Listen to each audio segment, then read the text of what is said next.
Hello, this will be the first video about how to demolish object using Rayfire Rigid component.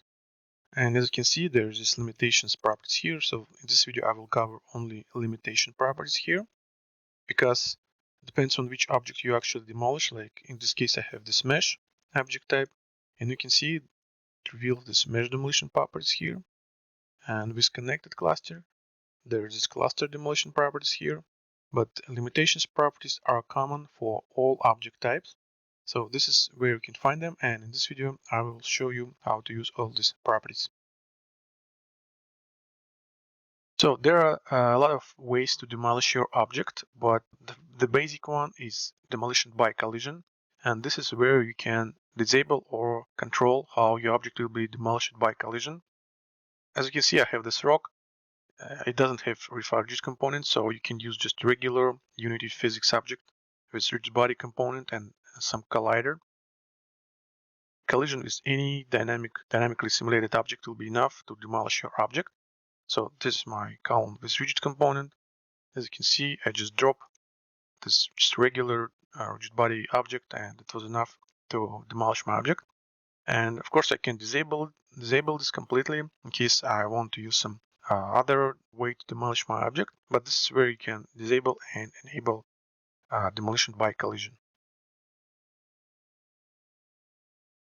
The next property here is this solidity slider, and it defines how fragile will be your object. The less this value, the more fragile will be your object. So here you can see my example. I have two columns.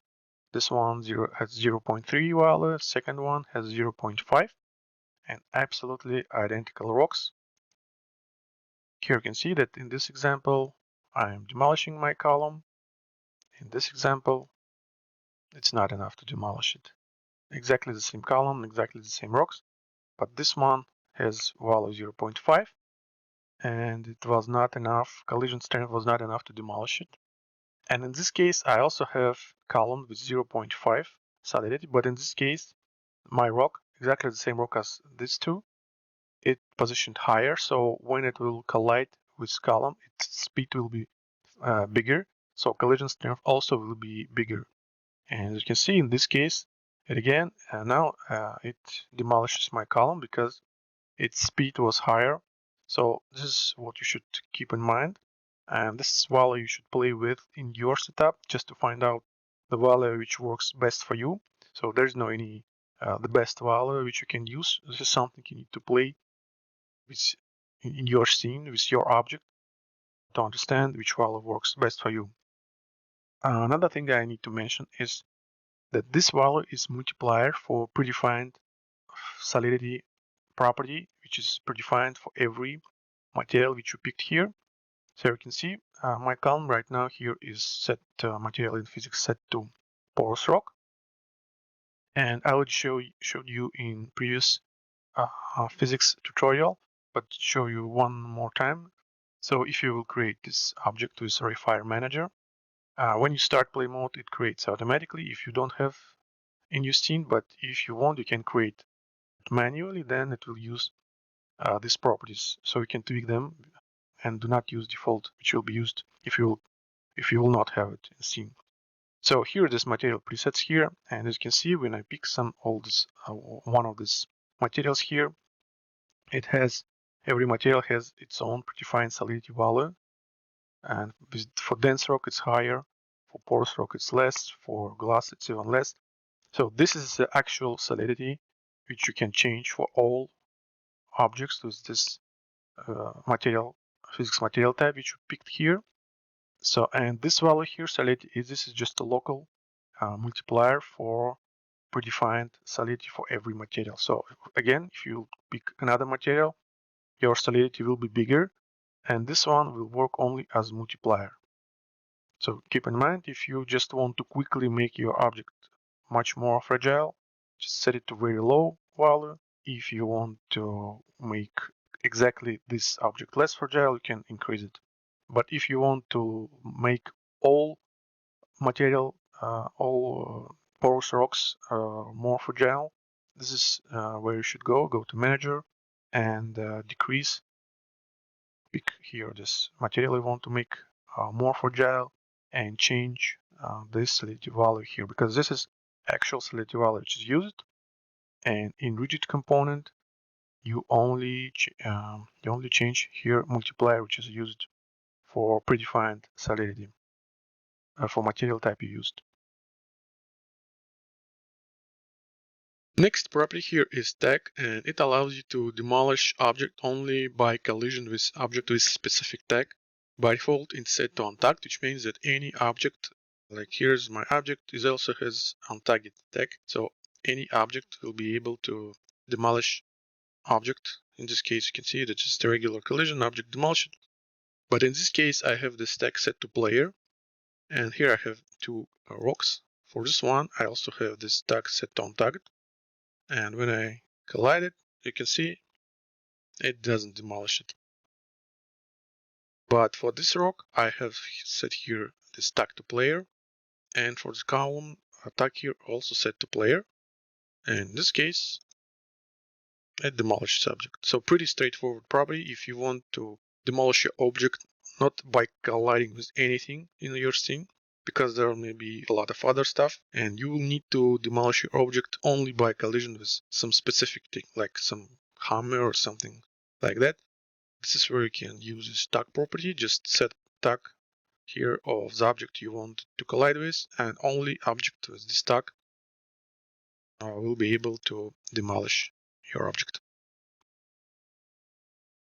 One important thing you should know about demolition by collision is that Unity cannot detect collision between two kinematic objects. So if you want to demolish object by collision, at least one object in this collision should be dynamic. So this collision will be detected and it will be possible to measure it and calculate its strength.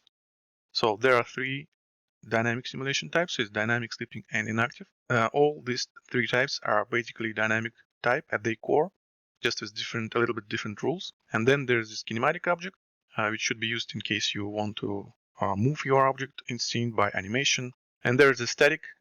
It should be used also as kinematic. Only difference is that if you will use static, it means that object cannot be moved, but it will be able to use its actual mesh as collision mesh, because kinematic type will create convex hull, and in this kinematic object type doesn't allow you to use actual mesh as for collision detection. It will create a simplified convex hull for collision detection. So here's my example. You can see I have this dynamic rock and I have this kinematic column, and you can see that I drop it, I can demolish this kinematic column by dynamic rock. In this example, I have kinematic rock and inactive column. So this rock is already initialized, and since it's kinematic, I can move it manually. And you can see I can hit it and I demolish this dynamic column. Dynamic can be demolished by kinematic. And in this third example, I have kinematic rock and kinematic column. And as you can see, in this case, there's no any collision. I cannot demolish one kinematic object by another kinematic object. So this is just one important thing you should know. If you want to demolish dynamic or kinematic object by collision, at least one object should be dynamic. Dynamic, sleeping, or inactive. So just keep this in mind. So the next property is depth, and it allows you to define how deep you can demolish your mesh object. So in this case, I have set it to 1. I can demolish my column. You can see if I will select fragment in its own rigid component, it says demolition depth 1 out of 1. So this means I cannot demolish this fragment anymore by collision. And in my second example here, my column depth set to 2. If I will demolish it now and pick one of the fragments, you can see that some fragments already was demolished one more time. But I can pick this one. It says demolition depth 1 out of 2. So I can demolish this fragment one more time. And when I pick one of its fragments, it says demolition depth 2 out of 2. And as you expect, with demolition depth set to maybe, let's say, set it to 3, I can demolish this fragment. Then I can select this one. It says 1 out of 3, demolish it one more time, pick one of its fragment, and demolish one of its fragment as well.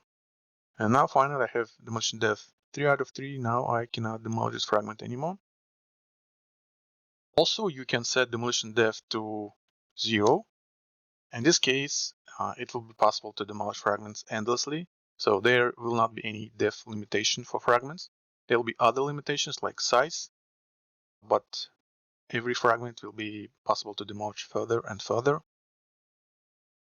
You can see it doesn't say even how much you can demolish this fragment, so you can just pick one of the fragment, then demolish it one more time, pick one of its fragment, demolish it even more,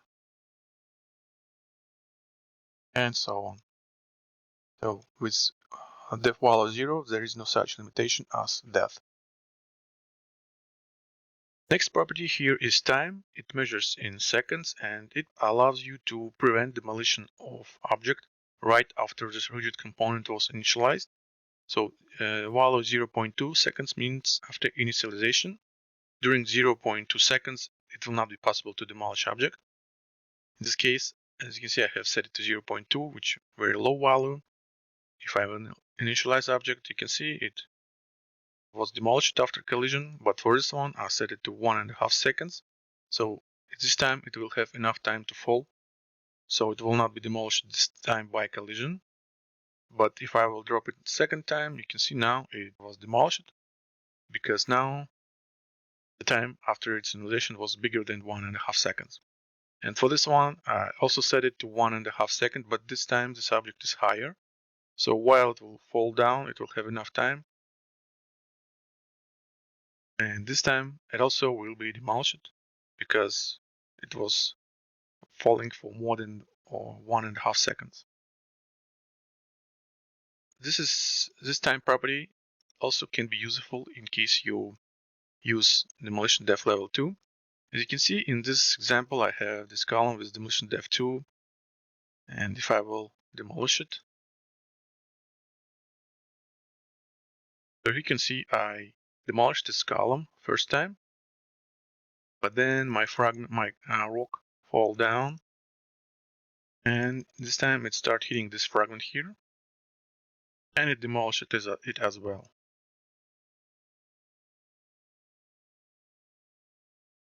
That was possible only because my time is set to 0.2 seconds.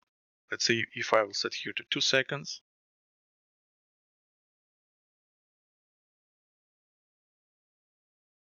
you can see I demolished this column first time, but this time this fragment was just created. It was just initialized, so there wasn't 2 seconds passed after it was initialized. You can see now it was not demolished. This time its time value was 2 seconds, but I can drop it now and it will be demolished this time. So if you don't want your objects to be demolished instantly right after they were initialized, maybe you want to keep them to demolish them sometime later, you can just increase this time value and be sure that your object will not be demolished right after it was initialized. So next property here is size, and it allows you to prevent some fragments from being demolished if they're too small. So all the fragments or object itself, if its size is less than 0.1, then it will not be demolished. So in this case, I have this column, my depth is 2, so it will be possible to demolish fragments one more time. And here you can see, first I demolish this object. Then if I will pick this one, here you can see it shows its size. So the size of this object is 0.9. This is the size of bounding box, just in case. So keep in mind that it's not like some exact size of the object. It depends on the bounding box of the object. And here you can see when this rock will hit this fragment. Now you can see it was demolished to a few other fragments. And in this example, I set size to 1.5. And I will do the same.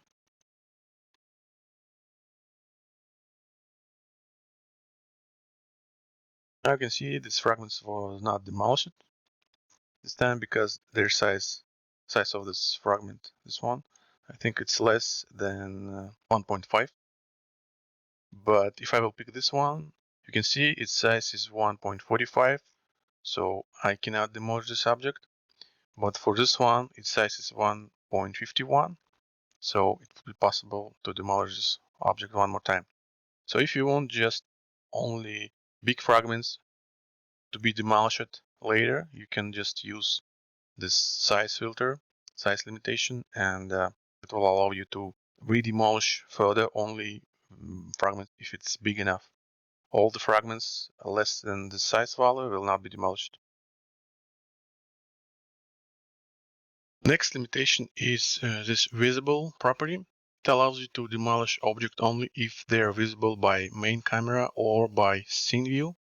So in this case, I have two rocks. Both of them has visible enabled, but this one is out of my main camera view, and this one is inside. You can see it appears at the left bottom here, left bottom corner, and this one doesn't appear here. So I will drop both of them, and let's see what will happen. So I will select both of them. I need to look to the other way, so I will not see them by this my scene camera. Here you can see that one rock fell and was demolished, while another rock was not demolished. But if I will look at it, this time it will be demolished.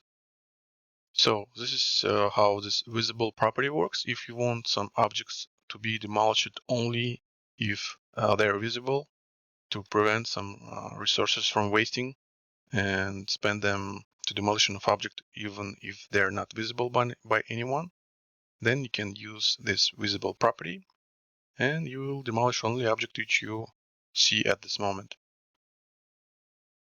And last property here in limitations is the slice by blade toggle, and it basically allows you to slice object using blade component.